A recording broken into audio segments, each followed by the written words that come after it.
Hello friend, नमस्कार। मैं दिनेश शर्मा। आज आपको पर्याय का मतलब बताएंगे। ज्योतिष में क्या होता है, जब आपकी जन्मकालीन ग्रह पर किसी गोचर का पूरा एक साइकिल हो जाता है तो उसको पर्याय बोलते हैं। पर्याय मतलब पूर्ण परिक्रमा। जन्मगत राशि पर जब ग्रह पूर्ण परिक्रमा कर लेता है, एक साइकिल पूरी कर लेता है, साइकिल ऑफ प्लैनेट पूरा हो जाता है, उसको पर्याय बोलते हैं। ठीक है। इसके पहले से आगे बढ़ूँ, मेरा ये नंबर डिस्प्ले हो रहा है। आप यदि कुंडली विश्लेषण के संबंध में संपर्क करना चाहते हो, इस नंबर पर कॉल कर सकते हो। पर्याय mean a complete cycle of planet from is a natal sign. For example से जैसे जुपिटर में कोई, Jupiter is in Kumbha, at birth from Kumbha ही विजिबल कवर मीन मेष। एक पूरा कवर होना चाहिए। ठीक है। तो जुपिटर जनरली एक राशि में 12 वर्ष चलता है। आपका 12 वर्ष में जुपिटर गुरु ग्रह एक राशि में लगभग 1 वर्ष चलता है। ठीक है। तो वो उनके पूरी 12 राशियों में चक्कर कब होगा? 12 साल में होगा लगभग। ठीक है। तो पहले पर्याय में जब जाएगा तो क्या फल होगा? दूसरे पर्याय में, दूसरा पर्याय 12 से 24 का होगा, तीसरा होगा 25 से 36 का, फिर 37 से 38 तक का, फिर 49 से 60 का, 61 से 72 का, 73 से 84 का, ऐसे पर्याय चलता है। इसी तरीके से शनि का भी पर्याय चलता है। शनि एक राशि में 2.5 वर्ष चलते हैं शनि महाराज। ठीक है। बहुत धीरे चलते हैं, बहुत काफ़ी स्पीड कम है इनकी। तो शनि जीवन के 30 वर्ष बाद पूरा एक कंप्लीट साइकिल होता है, और दूसरा राउंड उनका 31 वर्ष से 60 वर्ष का चालू होता है, और तीसरा 61 से 90 का चालू होता है। ठीक है। तो शनि का तीसरा पर्याय ही पर्याप्त होता है आयु के हिसाब से। तो उस समय किस प्रकार के फल होंगे, ये भी फल लिखे गए। राहु केतु के बारे में मालूम है कि राहु केतु एक राशि में लगभग जो है 18 माह चलते हैं, और राहु केतु का साइकिल 18 वर्ष का होता है। ठीक है। 18 वर्ष बाद पूरा उनका 12 राशियों का एक साइकिल कंप्लीट होता है। तो पहला पर्याय उनका 18 वर्ष में, दूसरा 18 से 37 में, तीसरा 38 से 55 में होता है। तो सबके फलित बताए जाएंगे। ठीक है। सबसे पहले मैं गुरु के फलित बताने का प्रयास करूंगा। पर्याय तो मतलब आप समझ ही गए होंगे। देखो, सीधे सीधे बताता हूँ। गुरु, जैसे आपका गुरु यहाँ पे कुंभ राशि में है। ठीक है। अब कुंभ राशि का गुरु है आपका, तो आपका कैसे गोचर होगा? अब आपका जन्म लिए आपने, गुरु यहाँ पे है। ठीक है। कुंभ राशि का तो ये गोचर कर रहा है, मीन से स्टार्ट हुआ, ये गोचर करते करते ऐसे चले, और ऐसे चलते हुए गुरु महाराज जो है पूरे यहीं आ गए दोबारा। यहाँ आके कंप्लीट उन्होंने यहाँ पे पूरा कर लिया, हो गया इनका पूरा 12 वर्ष। तो इसका एक साइकिल चालू हो गया, फिर दूसरा साइकिल के लिए भी यही प्रक्रिया। ठीक है। ये दूसरा साइकिल, फिर इसी तरीके से तीसरी प्रक्रिया, तीसरा, चौथा, पांचवा, चलता रहता है ये तो। ठीक है। तो इसी को पर्याय बोलते हैं। तो जब पहले राउंड में आएगा, पहला चक्कर काटेगा, तो क्या फल होगा उसके बारे में जानते हैं। काफ़ी विशेष चीज़ इसमें दी गई है, और ये इस प्रकार के जो फलित मिलते हैं वो देव किरलम में मिलते हैं। देव किरलम चंद्रकला नाड़ी में, उसी से मैंने लिया है ये। ठीक है। जब गुरु प्रथम पर्याय में आएगा और वृषभ राशि में आएगा, तब वो जब जैसे प्रथम में आएगा तो प्रथम में इसको कहाँ वृषभ राशि मिलेगी? प्रथम में आएगा तो ये प्रथम पर्याय से जब चलेगा तो ये वृषभ राशि। ठीक है। तो प्रथम पर्याय में वृषभ राशि में आए तो प्रारंभ में धन देगा, दूसरे पर्याय में वृषभ के उन्हीं अंशों में भाई की उन्नति देगा। पहले पर्याय में तो धन देगा, तो बचपन में बच्चा छोटा रहेगा। जब ये दूसरा पर्याय, दूसरा राउंड चालू होगा इसका, तो दूसरा में बोला है वृषभ में आने पर यहाँ पे धन की प्राप्ति होगी। ठीक है। उन्नति होगी। गुरु सेकेंड राउंड में, अब बच्चा तो उस समय काफ़ी छोटा होगा। ठीक है। तो भाई उस समय 12 लगभग 16 साल का बच्चा होगा, तो हो सकता है स्कूल में बहुत अच्छा करे। गुरु जब थर्ड पर्याय में आएगा, जब थर्ड पर्याय में आएगा तो 12 दूनी 24। ठीक है। 24 साल जा तक के पूरे हो जाते हैं उस समय। ठीक है। थर्ड पर्याय में वृषभ या मेष में आए तो बहुत सुख देगा। यहाँ वृषभ और मेष में आएगा तो बहुत सुख देगा। उसका पिता संतुष्ट होगा, राजा की प्रसन्नता से सुफल पाएगा। अब गुरु तीसरे पर्याय में आए तो तीसरा पर्याय गुरु का हमने क्या बताया है, तीसरा पर्याय चलेगा 25 से 36 साल तक का, ठीक है।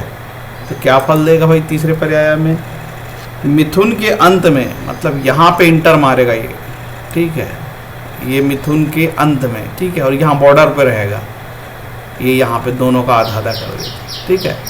तो क्या फल देगा, मिथुन के अंत में तथा कर के प्रारंभ में आएगा तो राजा से द्वेष, मानसिक व्यथा, धन और पद की हानि होगी। और धनु के अंत में या मकर में आएगा तो चलते हैं धनु, ये धनु के अंत में और मकर के प्रारंभ में आएगा। धनु के अंत में या मकर में आने पर गुरु बाधाएं देगा, उसके पुत्र को हानि होगी, मतलब उसके पुत्र की हानि होगी जातक के, जिसके कारण शोक होगा। गुरु तृतीय पर्याय में मीन राशि पे आएगा तो क्या होगा, गुरु मीन राशि पे आएगा, यहाँ पे आएगा तीसरे, ठीक है, मीन राशि में गोचर करेगा तो धन लाभ देगा। तुला पर गोचर करेगा, यहाँ तुला पर गोचर करेगा तो शुरू में व्याकुलता देगा, मेष वृषभ मिथुन में सुख देगा, और यहाँ से लेकर यहाँ तक सुख देगा। ऐसी बात है ये गुरु के तीसरे पर्याय की, जब 36 साल के बाद से आपका ये पर्याय चालू होगा, ये 36 साल से ये वाला तीसरा पर्याय 25 से 36 के बीच की मैं बात कर रहा हूँ, ठीक है। अब गुरु चौथे पर्याय में क्या देगा भाई, चौथा पर्याय कब से चालू होगा, गुरु का चौथा पर्याय चालू होगा 37 से 48 साल के बीच में, आपके कैरियर का काफ़ी महत्वपूर्ण समय होता है, ठीक है।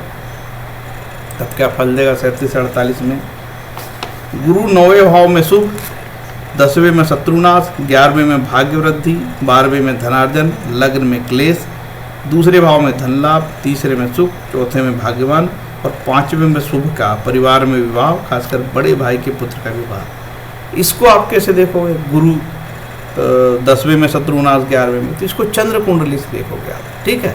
चंद्रमा जहाँ बैठा होगा वहाँ से गुरु, यहाँ जैसे चंद्रमा बैठा तो यहाँ से गुरु 5वां हो गया, ठीक है, और चंद्रमा यहाँ बैठा तो यहाँ से गुरु 8वां हो गया, और चंद्रमा यहाँ बैठा यहाँ से गुरु 11वां हो गया, ठीक है।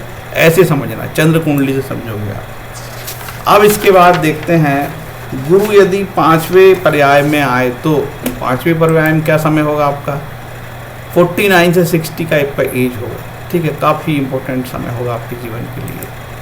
अब गुरु बोलता है ऐसे समय में मेष के शुक्र में अविरल धन, मेष के गुरु में अविरल धन, मेष में जब आएगा ये यहाँ पे आएगा आपके 5th पर्याय में, मेष पे आएगा तो अविरल धन देगा, और वृषभ में आएगा तो भाग्य उदय होगा, और भी भाग्य देगा, तरक्की होगी, ठीक है। अब गुरु के बारे में कहा कि 6th के बारे में तो जानकारी नहीं मिली, 7th के बारे में लिखा 73 से 84 तक, ठीक है। 6th के बारे में शास्त्र मौन है, कुछ नहीं लिखा है, ठीक है, तो मैं आपको बता नहीं पाऊंगा। गुरु जब 7th पर्याय में आएगा तो सूर्य का गोचर यदि कन्या से शुरू होगा, कंडीशन लगा दिया यहाँ पे, सूर्य का गोचर यदि कन्या से चालू होगा, और उसी पर्याय के समय सूर्य महाराज का गोचर यदि कन्या से शुरू होगा 6ठी राशि में, यहाँ से जब आपका देखो कि आपके जन्म का समय मान के चलो कुंभ राशि का है, सबका गुरु अलग अलग राशि में हो सकता है, ठीक इसी समय गुरु का 7वां चरण यहाँ खत्म हुआ और सूर्य यहाँ से एंट्री मार रहा हो, तो ये इस तरीके से एंट्री मारेगा वृश्चिक तक। तो लिखा है अच्छे भाग्य के संकेत है, धार्मिक सिद्धि, मंगल उत्सव होंगे और तरक्की होगी। इस तरीके से गुरु का पर्याय के विषय में समझाया गया है। इसी तरीके का पर्याय शनि का भी होता है, ठीक है। तो शनि यदि आपकी कुंडली में यहाँ बैठा होगा और तो यहाँ से आते तक ऐसे चक्कर काटेगा शनि, ठीक है। इस तरीके शनि आपका यहाँ होगा तो ऐसे साइकिल चलेगा, मेरा ऐसा मानना है। बताता हूँ, ये शनि यहाँ ऐसे चलेगा, ये यहाँ से ऐसे राउंड से, ठीक, ये होते हुए ये ऐसे आएगा, तो कितना हो गया 30 साल हो जाएगा यहाँ पे। तो ऐसे वो पर्याय में कैसे फल देगा उसके विषय में भी आपको जानकारी दी जाएगी। और ये जो सभी प्रकार का जो फलित है ये देव केरलम ग्रंथ से लिया गया है, काफ़ी गंभीर ग्रंथ है और ज्योतिष में इस तरीके के अद्भुत फलित किसी और ग्रंथ में देखने को नहीं मिलते, जो देव केरलम जैसे दक्षिण भारत के ग्रंथ में देखने को मिलते हैं। ये मलयालम में लिखा गया मूल ग्रंथ है, बाद में इसका इंग्लिश ट्रांसलेशन हुआ है और इंग्लिश से फिर हिंदी हुआ है। तो ट्रांसलेशन में भी कई प्रकार की गलतियाँ संभावित होती है। कई बार लेखक ने क्या लिखा है उसका जो मुख्य बात शायद लेखक ही जानता है, अनुवादक उसकी बातों को कई बार अपने अर्थ का अनर्थ कर देता है। इसलिए कई प्रकार की कमी भी इन ग्रंथों में होती है, उसका भी हमको ध्यान रखना चाहिए। ज़रूर बताइए ये वीडियो आपको कैसा लगा, और शनि का आगे पर्याय के विषय में एक वीडियो बनाया जाएगा कि शनि कैसे फल देगा जब अपने साइकिल में वो पूरा करेगा 30 वर्ष, तो आपके जीवन में कैसे फल आएंगे, उस विषय में भी एक वीडियो मैं बनाऊंगा।